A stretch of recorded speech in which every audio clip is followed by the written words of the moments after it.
Le aprecio mucho al expresidente del INE, a Luis Carlos Ugalde, a él le tocó todavía en el IFE, y hoy director de Integralia, una de las consultoras más prestigiadas a nivel nacional, que me tome la llamada telefónica. Luis Carlos, un gusto tenerte. ¿Cómo estás?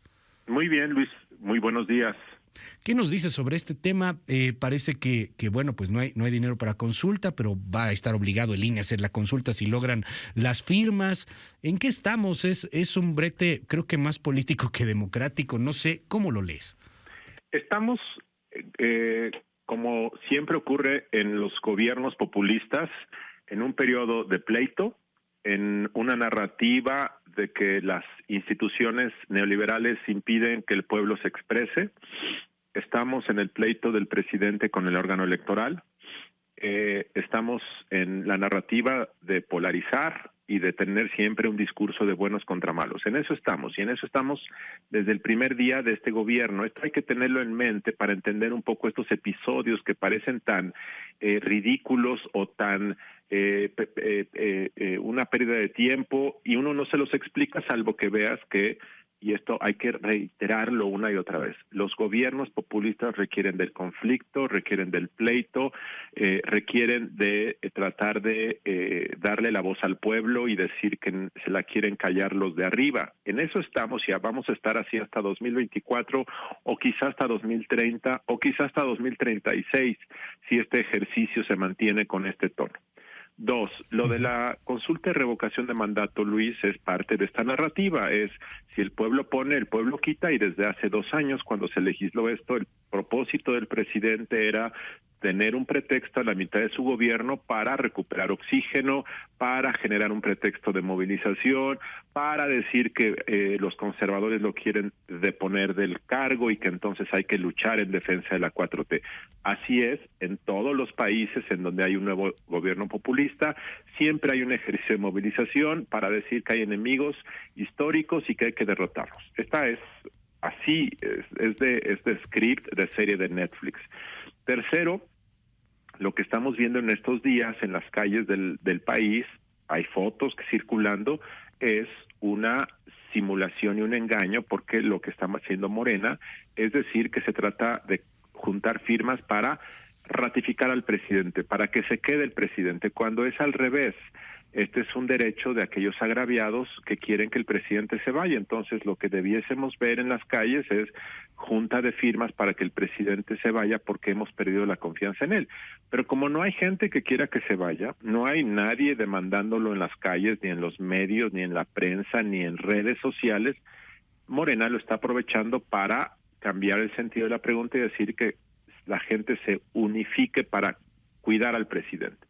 ¿Qué es lo que va a salir de todo esto, Luis? Está saliendo. La segunda mitad del sexenio de López Obrador va a ser un sexenio de más movilización, un gobierno movilizado. Esto lo dijo muy claramente Paco Ignacio Taibó en la Feria del Libro del Zócalo la semana pasada, donde dijo: tenemos que salir a las calles a defender al presidente, defender la revolución, defender la 4T. Entonces, Mario Delgado, presidente de Morena, ya anunció que se van a gestar los comités de defensa de la 4T.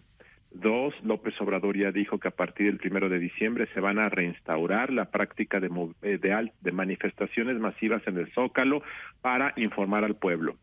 Esto se va a repetir en todo el país. 3, la reforma eléctrica va a ser un pretexto para informar al pueblo. Hace 25 minutos en la conferencia mañanera, López Obrador anunció que van a hacer un ejercicio pedagógico para explicarle al pueblo los beneficios de la reforma eléctrica.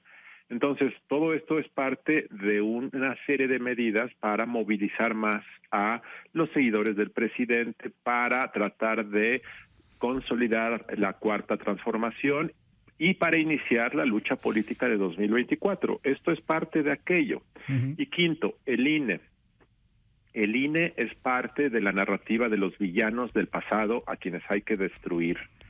Así hay que tenerlo, y López Obrador así lo ha visto desde hace 20 años, de tal forma que va a seguir atacando al INE, sea lo que sea. No importa que Morena y López Obrador hayan ganado el 60% de los cargos en disputa en los últimos años. Sí. No importa que el INE le haya dado el triunfo a los candidatos de Morena, pues porque ganaron, simplemente por eso. Tampoco requerimos vanagloriar al INE. El INE cuenta votos y dice quién ganó. Bueno, el 60 o 70% de los cargos los ha ganado Morena, pero no importa eso, el INE sigue siendo sujeto de duda y de sospecha y tiene que irse. Entonces el presidente va a presentar una iniciativa de reforma electoral en donde va a proponer modificar al INE.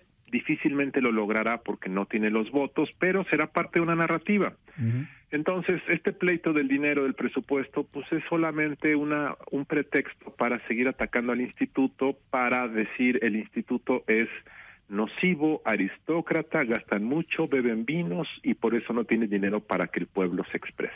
Leo hoy a Javier Tejado en el Universal y habla de la polarización que viene, hablando y haciendo pues ahí un análisis en torno al circo que vimos en el Congreso, a esta polarización ya de niveles de barrio, ya en algunos puntos hasta acusándose de brujería y bueno, pues ahí con mentadas de madre, Luis Carlos Ugalde.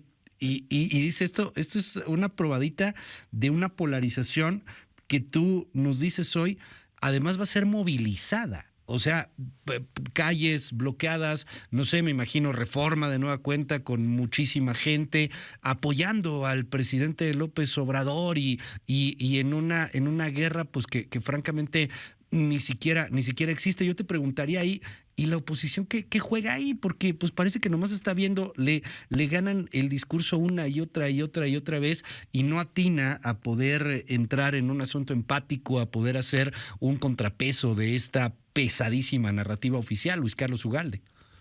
En parte sí, en parte no, estoy de acuerdo contigo. Estoy de acuerdo contigo en que la oposición no tiene una narrativa que le compita a la del presidente. Y mientras no tenga esa narrativa, no tiene forma de contrarrestarlo. Y esto es importante, no hay narrativa del otro lado, entonces la narrativa del pueblo y la narrativa de los villanos neoliberales sigue siendo la predominante. Segundo, creo por otra parte que gracias a la oposición es que hay cosas que no van a ocurrir. Por ejemplo, espero que la reforma eléctrica no se materialice.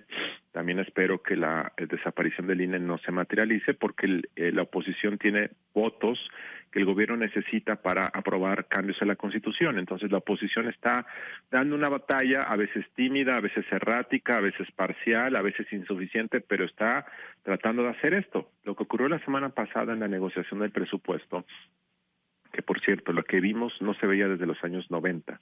La imposición del presupuesto que hizo el gobierno es muy semejante a la que hacía el PRI cuando era hegemónico en los años 80 y los años 90. Entonces, pero la oposición pues dio la batalla, exhibió a Morena, exhibió los oídos sordos del gobierno y eso va gradualmente avanzando y muchos sectores de la sociedad se dan cuenta de que un gobierno que no escucha no es un gobierno del pueblo, es un gobierno del poder. Entonces, pues sí, esto es una lucha parcial. Estamos en un momento de un nuevo gobierno que sigue siendo muy creíble, que sigue siendo muy querido el presidente por la población. Tenemos una oposición debilitada que no tiene toda una narrativa.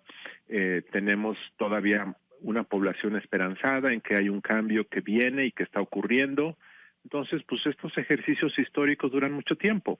Yo creo que el gran problema que estamos viviendo en el país y que ocurre en muchas democracias y que las acaba destruyendo si se prolonga en el tiempo es el tema de la concentración del poder y de la falta de contrapesos. Estos elementos son los que siempre destruyen a las democracias. Si la concentración del poder se mantiene sin contrapesos, la democracia mexicana va a empezar a sucumbir. Esto es así, es una ley histórica de la democracia. Ojalá pronto se reconstruyan, creo que ya parcialmente se reconstruyeron algunos contrapesos en la elección del 6 de junio, en el caso de la Cámara de Diputados, creo que es por salud de México y lo mismo aplicaba cuando el PRI era hegemónico, tiene que haber contrapesos porque si no lo que viene es el abuso del poder, la soberbia, la imposición y en el caso de un gobierno populista, la propaganda, la polarización, la denigración, y creo que eso es muy dañino. Finalmente, desde tu experiencia como exconsejero, como expresidente del entonces IFE o INE, no hay lana, pues, o sea, no les van a dar lana o pues van a pelear la lana, no sé qué vaya a terminar por resolver la autoridad judicial, pero sin lana aún así estaría obligado el INE a tener que hacer una consulta si es que logran las firmas. ¿Qué ves? O sea, una consulta con poquitas casillas o de plano un INE que dice, ¿sabes qué? No la vamos a hacer porque no hay garantías y obviamente abonando al conflicto del cual nos hablas, a la narrativa de este conflicto. ¿Tú qué ves, Luis Carlos, en ese sentido? ¿Qué podría pasar con una consulta que pues es tan pronto como marzo del año que entra? Yo lo que veo es lo siguiente. El INE va a interponer una controversia constitucional ante la Corte en los próximos días. El argumento es que el Congreso le impide cumplir sus funciones porque no le dio los recursos para ello. Segundo, imaginemos que la Corte desecha o no le da la razón al INE. Lo que el instituto va a hacer es que va a ajustar el número de casillas a instalar. Según la ley, tiene que instalar 162,000 casillas, que son el número que se instaló el 6 de junio pasado, una elección nacional. El INE va a argumentar que está imposibilitado materialmente para ello porque no se le dio dinero y entonces quizá instale 80,000. Imaginamos 80,000. Okay. Se van a organizar una elección para instalar 80,000 casillas y una elección de consulta de revocación que iba a tener pocos participantes, digamos 10 millones, de 37.5 millones que se requieren, que es el 40% del padrón. Imaginemos que van a ir a votar 10 millones, 12 millones, no creo que más, la verdad.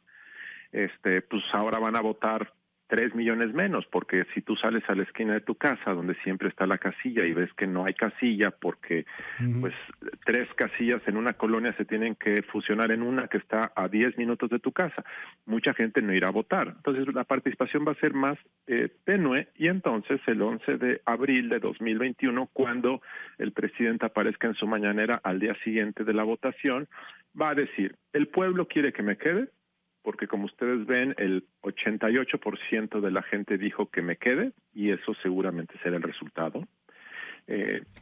Pero el INE impidió que más pueblo votara y que más pueblo se expresara porque le tiene miedo a la democracia, bla, bla, bla.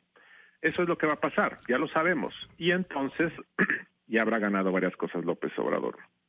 A, mantendrá su narrativa del pueblo. B, aprovecharán la movilización para la consulta de revocación para promover la reforma eléctrica. 3, le darán vida a los comités de defensa de la 4T que servirán para la lucha política hacia 2024.